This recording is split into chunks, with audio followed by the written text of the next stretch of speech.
ఒకప్పుడు జపాన్లో 1920 దశకంలో టోక్యో నగరంలోని నిశ్శబ్ద వీధుల్లో ఒక మృదువైన హృదయమున్న ఆచార్యుడు ప్రొఫెసర్ హిడెసబురో ఉయేనో జీవించేవాడు. అతని యూనివర్సిటీ ఆఫ్ టోక్యోలో ఉపాధ్యాయుడు.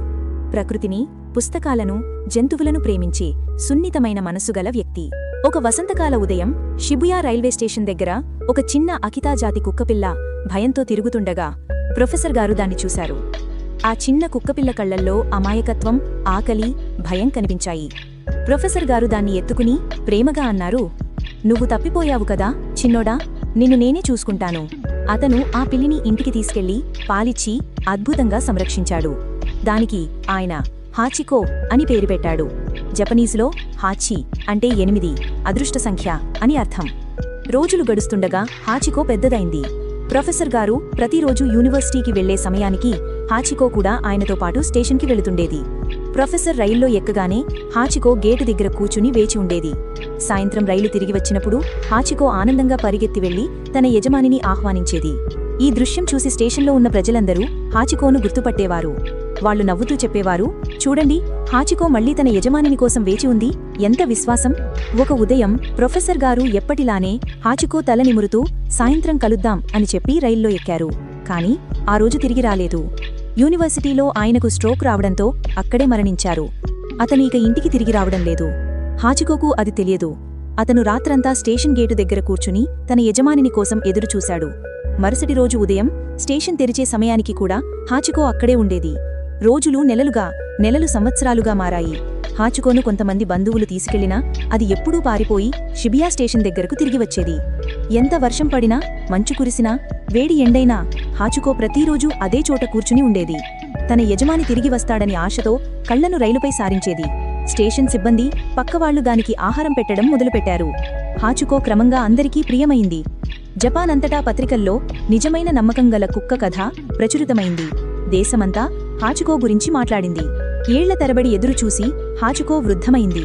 దాని రోమాలు తెల్లబడిపోయాయి, కాళ్లు బలహీనమయ్యాయి. కాని ఆ మనసు మాత్రం మారలేదు. అదే గేటు దగ్గర అదే ఆశతో కూర్చుని ఉండేది. 1935 మార్చి 8న హాచికో ఆ స్టేషన్ దగ్గర నిశ్శబ్దంగా చనిపోయింది. అదే దిశలో, అదే గేటు వైపు చూస్తూ తన యజమానిని కోసం చివరిసారి ఎదురుచూసి శాంతిగా నిద్రపోయింది. హాచికో జ్ఞాపకం. జపాన్ ప్రజలు హాచికో మరణాన్ని గాఢంగా దుఃఖించారు. అతని విశ్వాసాన్ని గౌరవిస్తూ షిబుయా స్టేషన్ ముందు ఒక కాంస్య విగ్రహం నిర్మించారు. ఆ విగ్రహం దగ్గర ప్రతి సంవత్సరం మార్చి 8న ప్రజలు పూలు ఉంచి హాచికోను స్మరిస్తారు.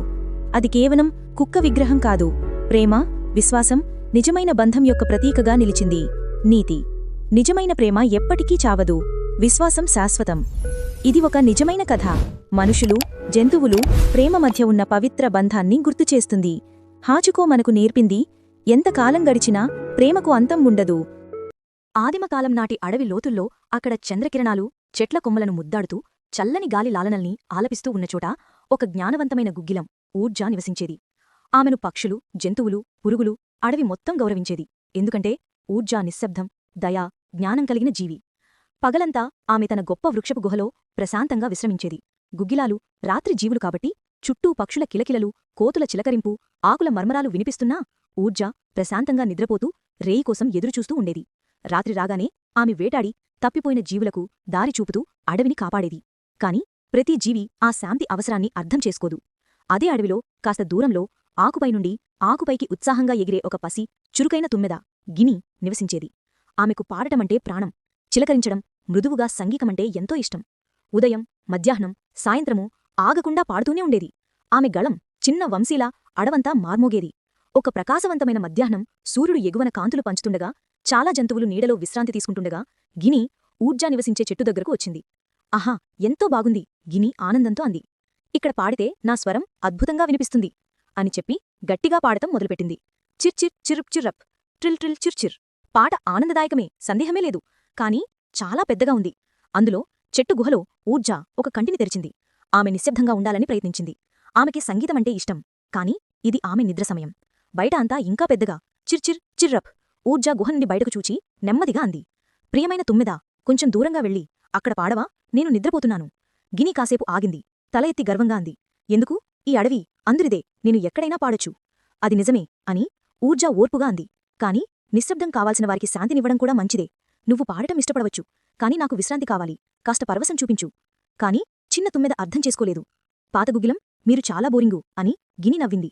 నాకు పాడటం ఇష్టం, ఆపను అని చెప్పి ఇంకా గట్టిగా పాడటం మొదలుపెట్టింది. ఊర్జా లోతుగా ఓపికగా నిట్టూర్పు విడిచింది. వాదించడం ప్రయోజనం ఉండదని తెలుసుకుంది. కొన్నిసార్లు జ్ఞానం వేచి చూడాలి అని నెమ్మదిగా చెప్పి తిరిగి గుహలోకి వెళ్ళింది. అలా గంటలు గడిచాయి. పక్షులు గూళ్లకు చేరాయి. మధ్యాహ్నపు కాంతి కాస్త ఆరిపోయి సాయంత్రమయింది. గిని ఇంకా పాడుతూనే ఉంది. కాని ఆకాశం క్రమంగా చీకటిగా మారుతున్నప్పుడు ఆమె గొంతు పొడిగా మారింది. స్వరం చప్పగిల్లింది. శరీరం అలసిపోయింది. రేయి, ఊర్జాది. చంద్రుడు ఉదయించగానే ఊర్జా గుహ నుండి బయటకు వచ్చింది. ఆమె సేదతీరినట్టు ప్రశాంతంగా కనిపించింది. రెక్కలు విప్పి నిశ్శబ్దంగా పక్కనే ఉన్న కొమ్మపైకి ఎగిరింది. అక్కడ గిని అలసిపోయి పడుకుని ఉంది. తుమ్మెదా అని ఊర్జా ప్రేమగా అంది. నీవు పాడిన పాటలు నేను రోజు మొత్తం విన్నాను. ఇప్పుడు నా పాట వినాలనుకుంటున్నావా? గిని ఆశ్చర్యంతో చూచింది. మీ పాటా అని. అవును అని ఊర్జా చిరునవ్వుతో అంది. కాని గుగ్గిలాలు వేరుగా పాడతారు. మేము చప్పట్లు కొట్టం. మేము గమనిస్తాం, మృదువుగా మాట్లాడుతాం, సరైన శబ్దాలను మాత్రమే ఎంచుకుంటాం. అలసిపోయిన గిని ఆసక్తిగా అంది. సరే, వినిపించండి. ఊర్జా కొమ్మపై దగ్గరకు వాలి మృదువుగా లారీపాటలా ఇలా పలికింది. ప్రతి జీవికి ఒక సమయం, ప్రతి స్వరానికి ఒక తాళం. ఇతరుల శాంతిని గౌరవిస్తే లోకంలో వికసిస్తుంది సామరస్యం. ఆమె స్వరం అంత మృదువుగా, శాంతిదాయకంగా ఉండటంతో గినికి చల్లని జలంలా ప్రశాంతత పరిచయమైంది. నాకు తెలియదు అని గిని నెమ్మదిగా అంది. నా సరదా వల్ల మీకు ఇంత ఇబ్బంది పడతారని నేను ఆలోచించలేదు. సరదా మంచిదే అని ఊర్జా ప్రేమగా అంది. కాని గౌరవం కూడా అంతే ముఖ్యం. మన మాటలు, మన శబ్దాలు ఇతరులకు ఇబ్బంది కలిగించకూడదనే ఆలోచన లోకాన్ని మరింత మృదువుగా చేస్తుంది. గిని ఒప్పుకుని తలాంచంది. ఇక మీదట నేను పాడతాను, కాని ఎవరికైనా విశ్రాంతి కావాల్సినప్పుడు మాత్రం గౌరవిస్తాను. అర్థమైంది. ఊర్జా చిరునవ్వింది. అప్పుడు నీ మంగీతం ఆనందాన్నిస్తుంది, అసౌకర్యం కాదు. ఆ రోజునుంచి గిని సంతోషంగా పాడింది. కాని ముందుగా ఎవరికైనా శాంతి కావాలని చూసేది. ఊర్జా కూడా ఆమె ఆ మృదువైన స్వరాన్ని విన్నప్పుడల్లా చిన్న తుమ్మెద మనసులో మొలకెత్తిన మంచితనానికి కృతజ్ఞతతో ఉండేది. అలా అడవి మొత్తం శాంతితో, సామరస్యంతో నిండిపోయింది. ఒకప్పుడు ఒక వేడి వేసవి మధ్యాహ్నం ఒక సింహం అడవిలో ఉన్న చిన్న చెరువుకి వచ్చింది. దాహం చాలా వేసి కొద్దిగా నీరు తాగాలని అనుకుంది. అది చెరువు దగ్గరకు వాలి నీరు తాగబోతుండగా చెరువు మరోవైపు నుండి ఒక అడవి పంది పరుగెత్తుకుంటూ వచ్చింది. ఆ పందికి చాలా దాహం వేసి ఉంది. అది కూడా ముందుగా నీరు తాగాలని అనుకుంది. సింహం గర్జించింది. నన్ను మించి నీరు తాగడానికి ఎలా ధైర్యం చేశావు? నేను ఈ అడవికి రాజు. అడవి పంది కోపంగా సమాధానం చెప్పింది. ఎందుకు నేను ఆగాలి? నేను ముందే వచ్చాను, ముందు నేను తాగుతాను. ఇలా ఇద్దరూ వాగ్వాదం ప్రారంభించారు. వారి గర్జనలు, కేకలు అడవంతా మార్మోగాయి. కొంతసేపటికి వారి కోపం పెరిగి తగవు భీకరమైన యుద్ధంగా మారింది. సింహం గెంతింది. పంది తన పళ్లతో దాడిచేసింది. ధూళి గాలిలో ఎగిరిపోయింది. ఈ విద్దరు మళ్లీ ఎదురెదురుగా దాడిచేసేందుకు సిద్ధమవుతుండగా ఒక్కసారిగా పై చెట్లమీద మరియు చెట్ల వెనుక గిద్దలు మరియు కుక్కలు గుంపుగా కనిపించాయి. గిద్దలు చెట్ల కొమ్మలపై కూర్చుని ఆసక్తిగా చూస్తున్నాయి. కుక్కలు పొదల్లో దాక్కుని ఆకలితో తడుముకుంటున్నాయి. ఒక గిద్ద మరొకదానికి చెప్పింది, వీళ్లు తగవు పిట్టుకుని చచ్చిపోతే మనకు మంచి విందు దొరుకుతుంది. ఇది విని సింహం మరియు పంది ఒక్కసారిగా ఆగిపోయారు. వారు ఒకరినొకరు చూసుకున్నారు. సింహం మెల్లగా చెప్పింది, స్నేహితుడా, మనం తగువు పెడితే మన శత్రువులకు మేలు జరుగుతుంది. పంది తల ఊపుతూ చెప్పింది, నిజమే, మనం తగువు ఆపుదాం, ప్రశాంతంగా నీరు తాగుదాం. అలా ఇద్దరూ చెరువు దగ్గర కలిసి నీరు తాగి సంతోషంగా, తెలివిగా తమ తమ దారుల్లోకి వెళ్ళిపోయారు. నీతి: తగువు వేరొకడికి మేలు చేస్తుంది. సమాధానంగా అర్థం చేసుకుని జీవించడం మంచిది.